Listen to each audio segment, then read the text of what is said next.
হযরত কায়েব সাহেব রহমতুল্লাহ আলাইহির সাথে অনেক মোহাব্বত আব্বাজানের ছিল। আমরা সব সময় আসা যাওয়ার মধ্যেই ছিলাম, অব্যাহত আছে। হজরতের আব্বাজানের জানাজাও ছিলাম, তার আম্মাজানের জানাজা আমি ছিলাম। আর আমি সুযোগ পেলে চলে আসি। আমি কোনো জায়গায় ঢুকতে আমার দাওয়াতের প্রয়োজন হয় না, এটা আমার কাছে ভালোই লাগে যে এক মুসলমানের ঘরে আর এক মুসলমান, এক মুমিনের কাছে আর এক মুমিন। আল মুমিনু কারজুল ওয়াহিদ, ইন ইশতাকা আইনুহু ইশতাকা কুল্লুহু ওয়া ইন ইশতাকা রাসুহু ইশতাকা কুল্লুহু। আমরা তো একই, অসুবিধা কি? আহলান ওয়া সাহলান, আতাইতা আহলান আতাইতা সাহলান। আমি তো আমার আহলের কাছে আসছি, এখানে আবার ইত্তেলা কি, অনুমতির কি প্রয়োজন আছে? এই জন্য আমি ইত্তেলাও দিই না। আমাকে মাওলানা দোহা সাহেব বলতেছেন যে মোবাইল, আমি কি মোবাইল করবো কেন? গিয়েই তো হাজির হবো, সে দেখবে আপনার দরজায় একজন উপস্থিত আছে, ব্যাস। আলহামদুলিল্লাহ। যাই হোক, কথা অনেক হয়ে গেছে, আর নসিহাতের কি প্রয়োজন? আপনারা জানেন সরদার দো আলম আলাইহিস সালাতু ওয়াস সালাম 570 ঈসাই সালে দুনিয়াতে এসেছেন। 610 ঈসাই সালে আল্লাহ পাকের তরফ থেকে ওহী নাযিল হয়। এরপরে নবী আলাইহিস সালাতু ওয়াস সালাম মক্কা নগরীতে দাওয়াতি কাজ শুরু করেন। নবুয়তের চতুর্থ পঞ্চম নবুয়তি বৎসর নবী আলাইহিস সালাতু ওয়াস সালামের উপরে যে অবর্ণনীয় যে অবস্থা সৃষ্টি হয়েছে, যা চিন্তাও করা যায় না। আপনারা সবাই পড়েছেন, সেখানে মুসলমান হিজরত করতে বাধ্য হয়েছে। শিয়াবে আবু তালেবের মধ্যে অবরুদ্ধ ছিলেন। নবী আলাইহিস সালাতু ওয়াস সালাম তায়েফের ময়দানে রক্ত ঝরিয়েছেন, সেখান থেকে হিজরত করতে বাধ্য হয়েছেন। দেখেন, কাফেররা নবী আলাইহিস সালাতু ওয়াস সালামকে তার এলাকা থেকে বের করে দিচ্ছে। বেশ ভালো কথা, তিনি তো গেছেন মদিনাতে, সেখানে তোমার কাজটা কি? না, কাফেররা মদিনা থাকতে দিবে না। টেরোরিজমের অবস্থাটা কি, সন্ত্রাসবাদ কারা আমরা অনেকেই জানি না। সে আবু জেহেল নবী আলাইহিস সালাতু ওয়াস সালাম আক্রমণ করলেন কোথায় গিয়ে? বদরে, দ্বিতীয় হিজরিতে। অথচ আমাদের কাছে টেরোরিস্ট বলে, টেরোরিজম বলে, আমরা কি সন্ত্রাসবাদ, সন্ত্রাসী। অথচ আবু জেহেল্লা সেখানে গেছে, বের করে দিয়েছে আবার নবীকে, আবার আক্রমণ করতে গেছে এই গ্রুপ, এই কাফের গোষ্ঠী দ্বিতীয় হিজরিতে। তৃতীয় হিজরিতে আবারও ওহুদের ময়দানে আবারও গেছে ওরা। চতুর্থ হিজরিতে বতরে সোগরা, পঞ্চম হিজরিতে আবারও খন্দকের যুদ্ধ, সেখানে আবারও গেছে। ষষ্ঠ হিজরিতে নবী আলাইহিস সালাতু ওয়াস সালাম স্বপ্নের মাধ্যমে তিনি যাবেন হজ করার জন্য, সেখানে বাধা সৃষ্টি করছে, হুদায়বিয়া সন্ধি হয়েছে। সপ্তম হিজরিতে খায়বারের যুদ্ধ, অষ্টম হিজরিতে ফতে মক্কা, দশম হিজরিতে বিদায় হজ, 11 হিজরিতে দুনিয়ার থেকে আমার নবী বিদায় হয়ে গেছেন। সরদার দো আলম আলাইহিস সালাতু ওয়াস সালাম এই দিনের দাওয়াত দিতে গিয়ে যে কষ্টগুলি করছেন, তার কোনো শেষ নাই, কোনো সীমা নাই। জাজিরাতুল আরবের মধ্য থেকে ইসলাম মোটামুটি বাইরে বের হওয়া শুরু হয়েছে। হযরত আবু বকর সিদ্দিক রাদিয়াল্লাহু তাআলা মাত্র 18 মাস ক্ষমতায় ছিলেন, তিনি দুনিয়ার থেকে বিদায় হয়ে গেছেন। এই 18 মাসের মধ্যে সমস্যা কোনো শেষ নেই। নবী আলাইহিস সালাতু ওয়াস সালাম দুনিয়া থেকে বিদায় হওয়ার পরে তার পবিত্র দেহ মোবারক কোন জায়গায় দাফন করবে ইখতিলাফ শুরু হয়ে গেছে। কেউ বলে মক্কা, কেউ বলে মদিনায়, কেউ বলে বাইতুল মুকাদ্দাস। আবু বকর সিদ্দিক রাদিয়াল্লাহু বললেন, না, নবীরা যেখানে দুনিয়া থেকে বিদায় হয় সেখানেই তাদের দাফন করতে হয়। ইখতিলাফ শেষ। এরপরে খেলাফত নিয়ে আলোচনা, কে খলিফাতুল মুমিনিন হবেন, ইখতিলাফ শুরু হয়ে গেছে। আনসারের মধ্য থেকে বলে আমাদের মধ্যে একজন হবে, মুহাজিরদের মধ্যে থেকে বলে আমাদের মধ্যে একজন হবে। আবু বকর সিদ্দিক বললেন আর আইম্মাতুল মিনাল কুরাইশ। ইখতিলাফ শেষ হয়ে গেল। এরপরে শুরু হয়ে গেছে মুনকিরিনে যাকাত, যাকাত অস্বীকারী। কেউ বলছে না, তাদের সাথে যুদ্ধ করতে হবে না। আবু বকর রাদিয়াল্লাহু বললেন, না, নবী আলাইহিস সালাতু ওয়াস জমানায় যারা উটের সাথে রশিকেও যাকাত দিতে, সে অস্বীকার করলে তাদের বিরুদ্ধে আমরা যুদ্ধ করব।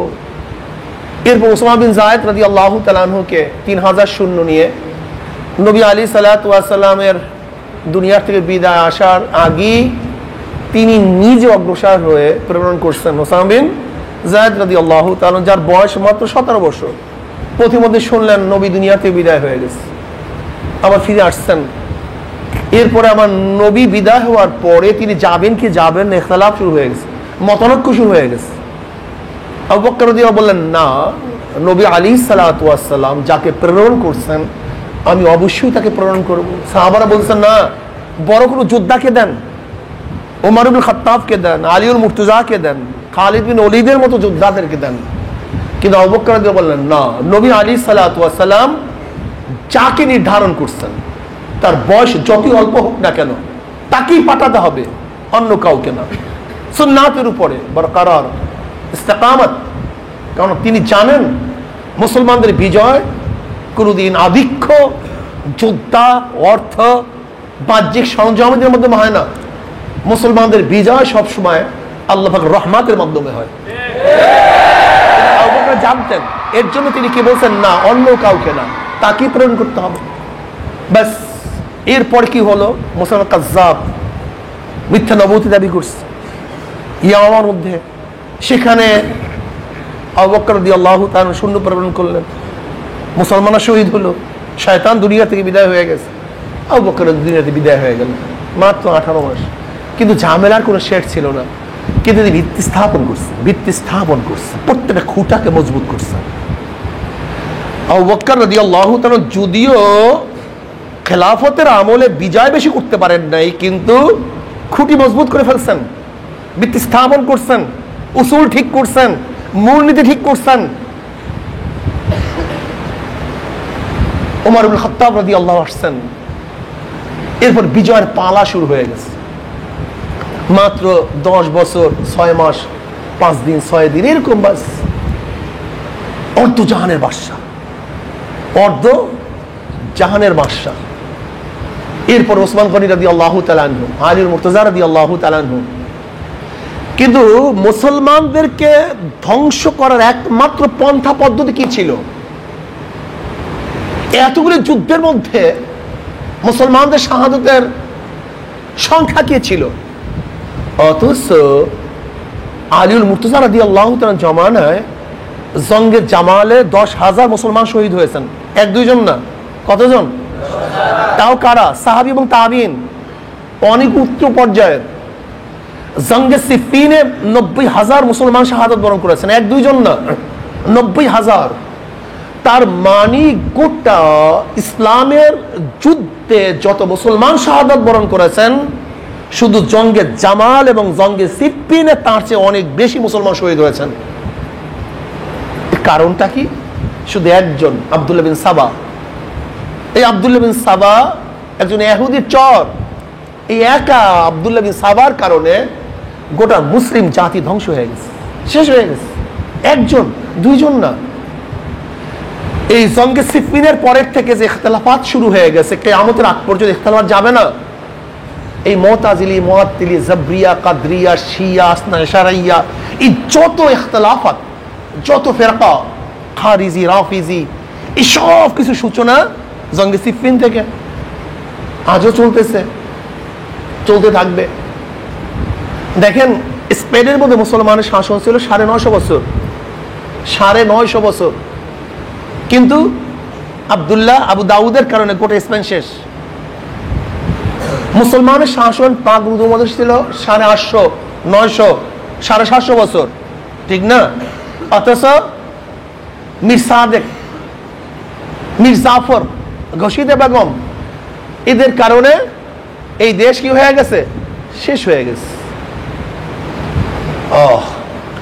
আজকেও মুসলমানদের ইখতিলাফ চলতেছে, চলবে, থাকবে। এইটি হলো ওদের সবচেয়ে বড় হাতিয়ার। বিজাতিদের সবচেয়ে বড় হাতিয়ার, বড় অস্ত্র হলো আমাদের মধ্যে ডিভাইডেড। দেখেন, ইসলামের কিছু কাজ আছে যেগুলো স্বতন্ত্রভাবে করা যায়। ইবাদতের কিছু সাইট আছে যেগুলো একা একা করা যায়। রোজা রাখেন, একা রাখেন, সমস্যা নেই। নফল করেন, একা জিকির আজকার করেন, সমস্যা নেই। কিন্তু আবার কিছু ইবাদত আছে কিছু সংখ্যক নিয়ে করা যায়, যেমন জামাতে নামাজ পড়া, কিছু সংখ্যক নিয়ে কি করা যায়? আদায় করা যায়।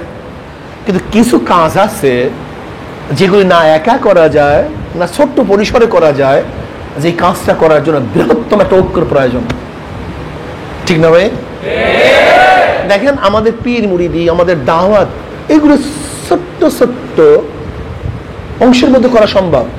নেসারাবাদ, শেরশিনা, চরমোনাই, মোকামিয়া, এই দাওয়াতগুলি ইজতিমাইয়াতের প্রয়োজন নেই, ঐক্যতার প্রয়োজন নেই। আলহামদুলিল্লাহ মাদ্রাসা চলতেছে, এখান থেকে খেদমত হচ্ছে, মানুষ দিনদার হচ্ছে, এগুলোর ইজতিমাইয়াতের প্রয়োজন নেই, সবাই সম্মিলিত দরকার নেই, কি ঠিক না ভাই?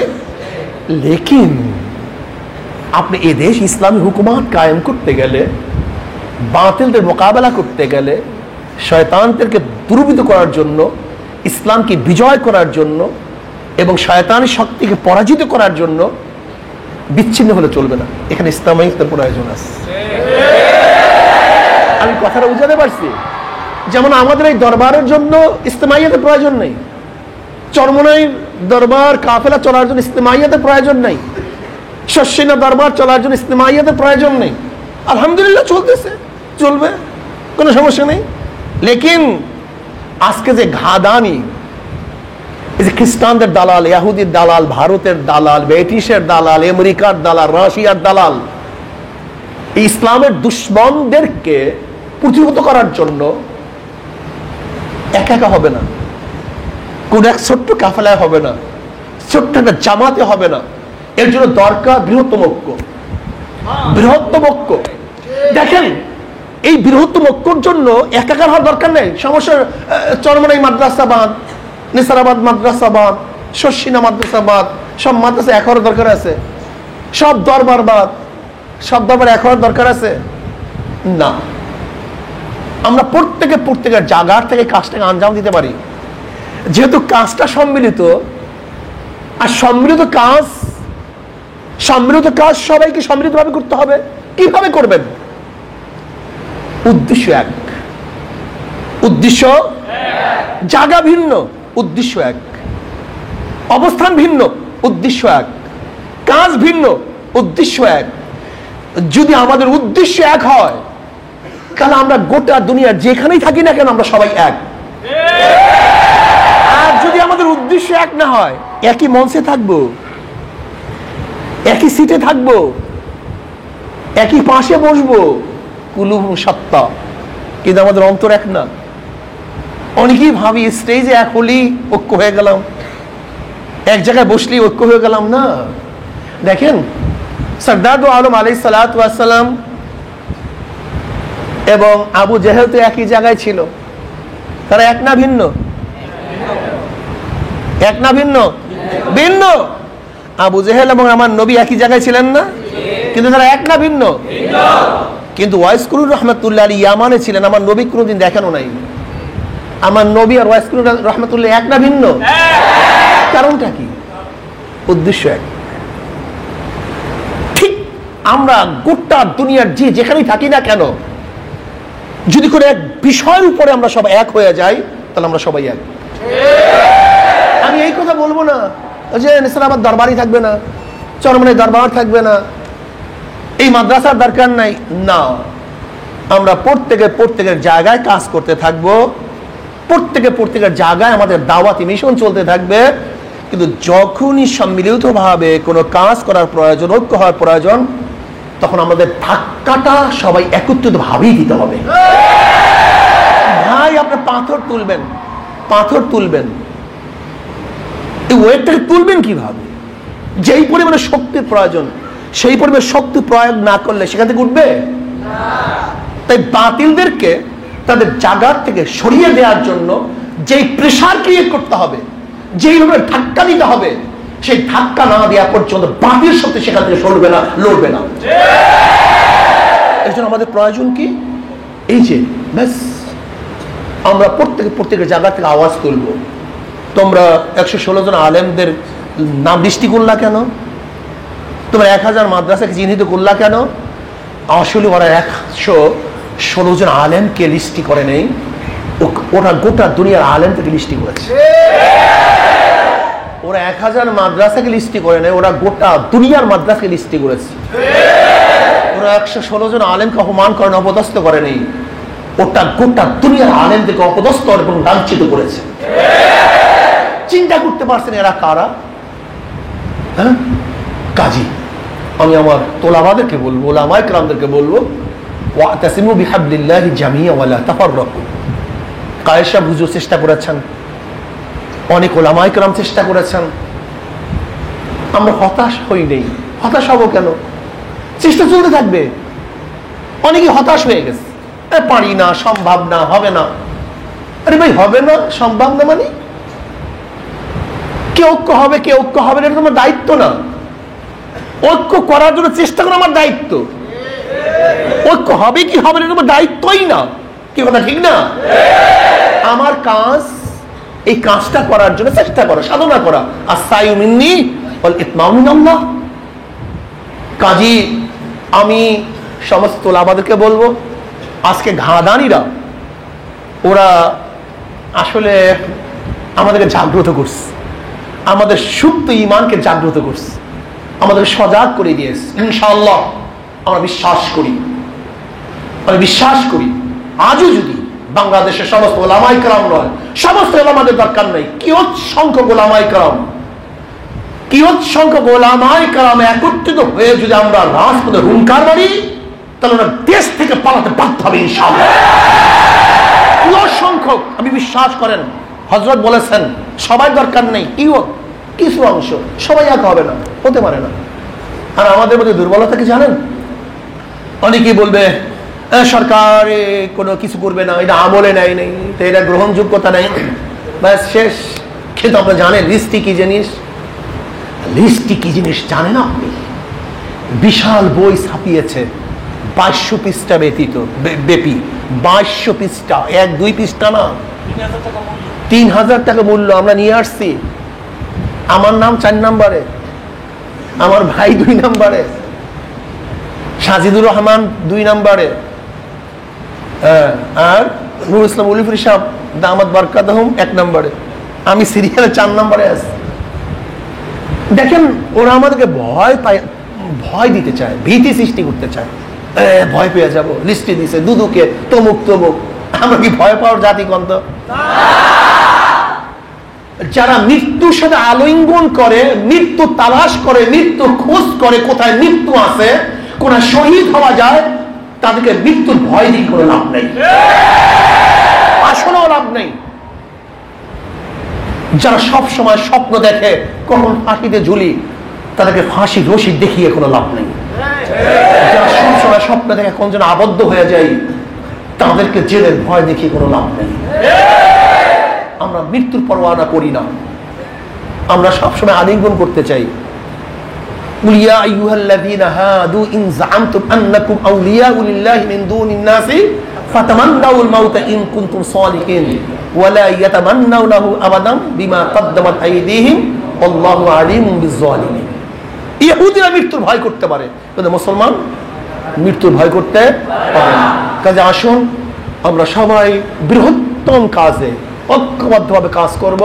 আল্লাহ পাক আমাকে এবং আমাদের সবাইকে বৃহত্তম কাজে ঐক্য হওয়ার তৌফিক দান করেন, একে অপরের সাথে মিল মহাব্বত রাখার তৌফিক দান করেন। আল মুমিনু কারজুল ওয়াহিদ ইন ইশতাকা আইনুহু ইশতাকা কুল্লু ওয়া ইন ইশতাকা রাসু ইশতাকা কুল্লু। হুব্বু ফিল্লাহ বুগযু ফিল্লাহ।